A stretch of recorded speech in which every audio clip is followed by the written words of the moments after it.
പ്രിയപ്പെട്ടവരെ, വാപ്പ ഇടയ്ക്കിടയ്ക്ക് പറയാറുണ്ട്, നീ നിന്റെ കാക്കാനെ കണ്ടുപഠിക്കടാ, നീ നിന്റെ ജ്യേഷ്ഠനെ കണ്ടുപഠിക്കടാ, അവൻ ബുദ്ധിയുള്ളവനാണ്, അവൻ നല്ല പഠിച്ചു, നല്ല ജോലിയായി, നല്ല ശമ്പളം വാങ്ങുന്നു, നല്ല ഒരു സ്ഥാനത്താണ്. നീ ഇങ്ങനെയായി പോയല്ലോ, നീ അനുജനെ കണ്ടുപഠിക്ക്, നീ അവളെ കണ്ടുപഠിക്ക്, അയൽവാസികളുടെ മകളെ കണ്ടുപഠിക്ക്.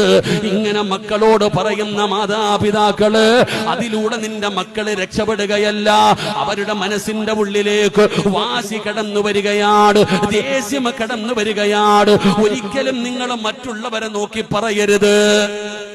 മാതാപിതാക്കൾ പറയും, വാപ്പ പറയും, നിന്റെ ജ്യേഷ്ഠനെ കണ്ടോടാ, അവൻ നല്ല പഠിച്ചു, നല്ല ജോലിയായി, നല്ല ശമ്പളം വാങ്ങുന്നു, നല്ല കുടുംബമായി, നീ ഇങ്ങനെ നടക്കുന്നല്ലോടാ. നിന്റെ അനിയനെ നോക്ക്, നിന്റെ അനിയനെ നോക്ക്, നിന്റെ അയൽവാസികളെ നോക്ക്. മാനസികമായിട്ട് ആ കുട്ടികളെ തകർക്കുകയാ. ഇങ്ങനെ പറയുന്നത് കൊണ്ടുള്ള നേട്ടം ശത്രുതയുണ്ടാകും മക്കൾക്കിടയിൽ. മക്കൾക്കിടയിൽ ശത്രുതയുണ്ടാകും. യാക്കൂബ് നബി തന്റെ മകൻ കണ്ട സ്വപ്നം, സൂര്യനും ചന്ദ്രനും നക്ഷത്രങ്ങളും ശനിക്ക് സുജൂദ് ചെയ്യുന്നു എന്ന് തന്റെ കൂടപ്പിറപ്പിനോട് പറഞ്ഞാൽ അവർക്കിടയിൽ ശത്രുതയുണ്ടാകാൻ സാധ്യതയുണ്ട്. അതുകൊണ്ട് പറയരുത്, മറച്ചു വെച്ചു. അത്രയും സൂക്ഷ്മതയോടുകൂടിയാണ് യാക്കൂബ് നബി മക്കളെ വളർത്തിയത്.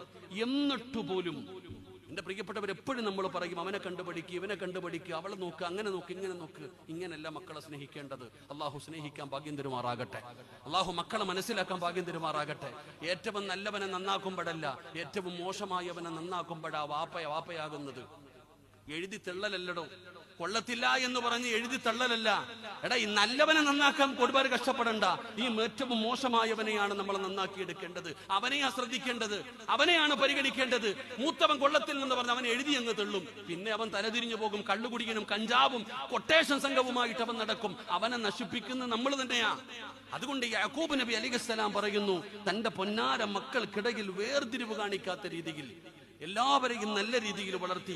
അങ്ങനെ വളർത്തണം ഒരു വാപ്പ, അങ്ങനെ ആയിരിക്കണമെന്ന് യാക്കൂബ് നബിയുടെ ചരിത്രം നമുക്ക് പഠിപ്പിച്ചു തരികയാ. അള്ളാഹു നമ്മുടെ മക്കളോട് നീതി പുലർത്താൻ അള്ളാഹു നമുക്ക് ഭാഗ്യം തരുമാറാകട്ടെ. അള്ളാഹു നീതി പുലർത്താൻ ഭാഗ്യം തരുമാറാകട്ടെ.